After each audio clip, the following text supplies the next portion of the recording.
Oke teman-teman, kali ini kita akan bersantai terlebih dahulu karena sekarang adalah waktunya untuk reaction meme science. Sepertinya juga ini kan lagi masa-masa ujian tengah semester kan. Apakah benar ada yang lagi ujian?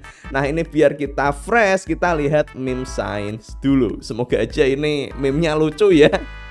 Dan untuk kalian yang pengen kirim-kirim meme science, silahkan bisa masuk aja di server Discord. Ini server baru, linknya ada di deskripsi. Dan kalian juga bisa berpartisipasi dengan cara mendukung naik meme-meme yang bagus, biar nanti dia bisa masuk di video selanjutnya. Cuman catatan, nggak semua orang bakal bisa masuk server ini karena ada kuisnya.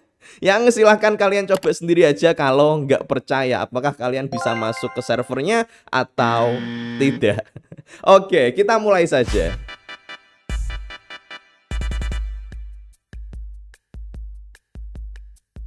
Saya pakai format bahasa Indonesia bang. Kok iso? Populasi dunia diproyeksikan mencapai 8 miliar orang pada 15 November 2022 menurut PBB. Gmail yang download 10 miliar, hey. Ya nggak gitu dong, bukan berarti yang download ini lebih jumlah orangnya lebih banyak dari ini ya, dari jumlah total populasi manusia. Karena nah nih bener nih seperti yang pada bilang di sini, HP banyak. Itu satu, HP banyak. Terus yang kedua, misal di uninstall, di download lagi, mungkin juga masuk hitungan kan. Belum lagi bot-bot yang ngedownload. Jadi nggak semuanya ini murni manusia ya, karena ada yang HP-nya 2, 3, ada bot 1000 dan lain sebagainya. Dari Naufal, tahukah Anda? Enggak. Tahukah Anda, jika Anda memotong tali tambang sepanjang 1 meter, kemudian disimpan di lemari es selama 5 hari dan dikeluarkan, kemudian dipanaskan di bawah sinar matahari dengan suhu 40 derajat, maka panjang tali akan menjadi 100 cm.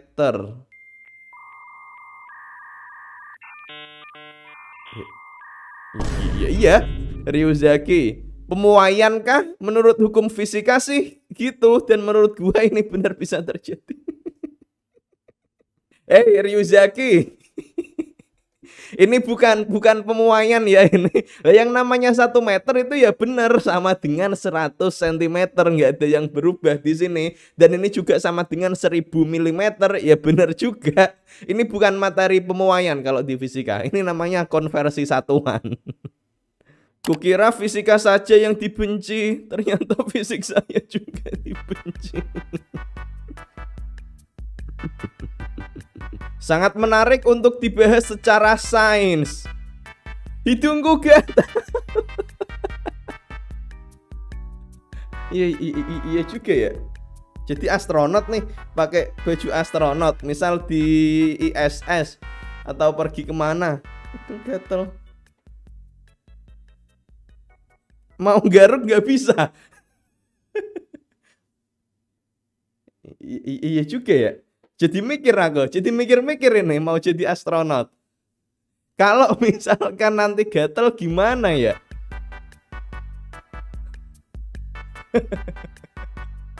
Wow, gimana ini? Tenang, kan ada mikrofon. Para astronot sering menggunakan mikrofon di helmnya untuk menggaruk hidung mereka yang gatal. Masa sih? Wait, kita coba cek dulu. What if astronaut feel itch?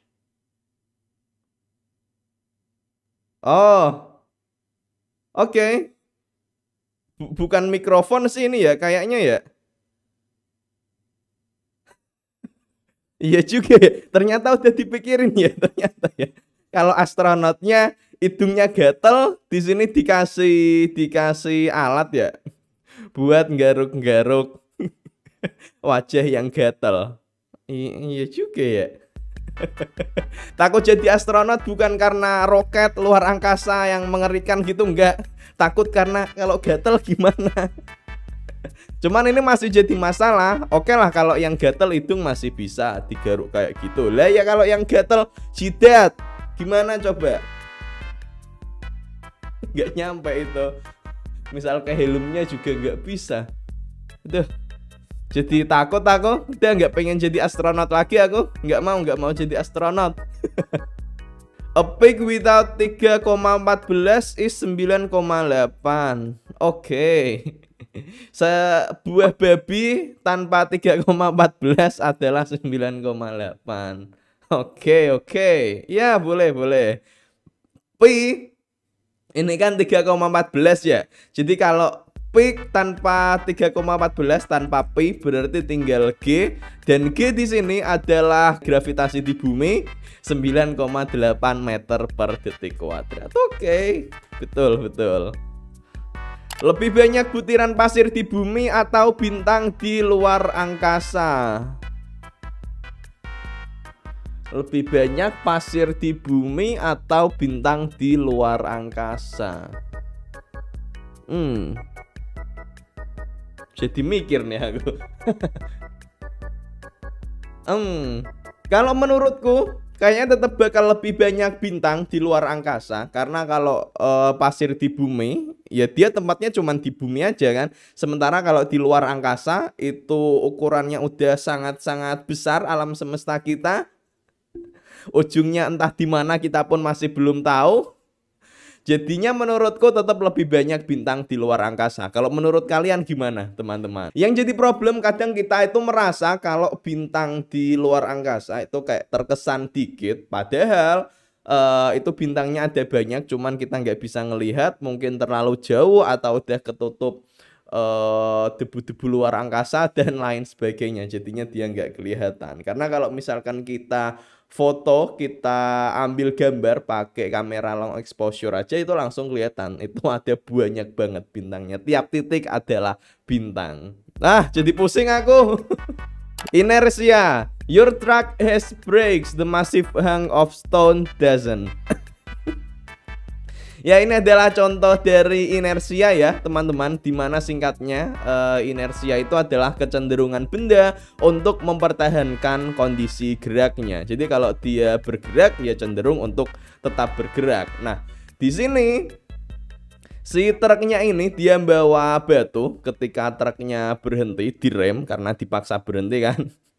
Direm, berhenti, cuman batunya karena masih cenderung bergerak maju. Makanya ini harus hati-hati ya kalau bawa benda berat itu, kalau ngerem nggak bisa yang mendadak teman-teman. Oke.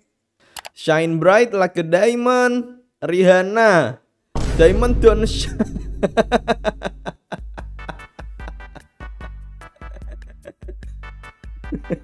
Ini lagu ya, lagunya Rihanna.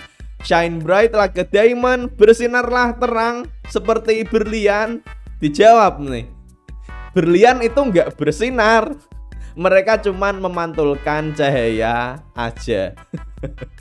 Ya benar juga sih, secara teknisnya memang berlian itu dia nggak bersinar, nggak mengeluarkan cahayanya sendiri, tapi dia cuman memantulkan cahaya yang datang ke berlian itu sendiri. Bener juga sih. Berlian sendiri itu dia punya karakteristik yang cukup menarik teman-teman, karena dia punya nilai indeks bias tertentu, ditambah dia kan bentuknya kayak banyak sudut-sudutnya tuh. Makanya terjadi banyak fenomena pemantulan internal yang jadinya berlian itu terlihat kayak lebih terang aja. Walaupun bener kata enggak Einstein ini yang bilang.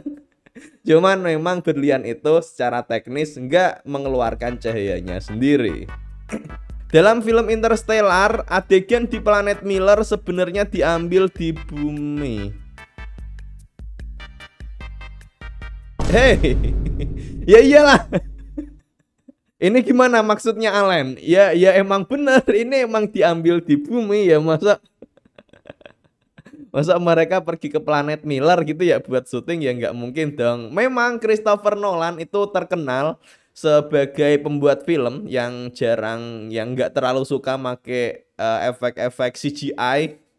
Dia lebih sering bikin set-set yang canggih biar filmnya lebih bagus, lebih realistis. Cuman yo nggak sampai pergi ke planet Miller juga. Mereka pun nggak yang bener-bener masuk ke wormhole gitu ya, enggak. Sampai masuk ke dimensi kelima atau keberapa itu ya enggak gitu dong. Yang orang pikir wujud dari eksoplanet. Wujud eksoplanet yang sebenarnya. Ini adalah eksoplanet yang dilihat dari metode transit. Oke, ya. Ya sebenarnya ya memang sih kalau eksoplanet ya bentuknya emang kayak gini juga yang di tempat aslinya yang di jauh sana ya memang bentuk planet. Cuman metodenya yang dilakukan para ilmuwan untuk mengetahui kalau ada eksoplanet, planet jauh di luar sana itu enggak yang pakai teropong dilihat oh ada planet di sana ternyata enggak kayak gitu ya, tapi metode yang digunakan untuk menemukan planet itu adalah salah satunya dengan metode transit ini. Metode transit itu adalah singkatnya ketika ada bintang terus ada planet yang melewatinya. Nah, nanti tingkat kecerahan dari mataharinya kan berubah tuh. Nah, dari situ kemudian bisa disimpulkan ada planet, yang dari situ kemudian bisa diukur berapa masanya, berapa ukurannya, itu nanti semua bisa diperkirakan. Begitu, teman-teman. Kamu tahu nggak bedanya kamu sama Alkana? Nggak? Kalau Alkana rumusnya CnH2n+2. Kalau kamu rumusnya C1n+4 cinta. Boleh malah menggombal ya ini ya. Bener ya namanya buaya ini ya. Boleh ya, boleh. Kalau ada yang mau mencoba untuk menggombal pakai kimia, silahkan, ini bisa dipraktekkan. Semoga beruntung dan kita ketemu lagi di video selanjutnya, teman-teman. Sampai jumpa.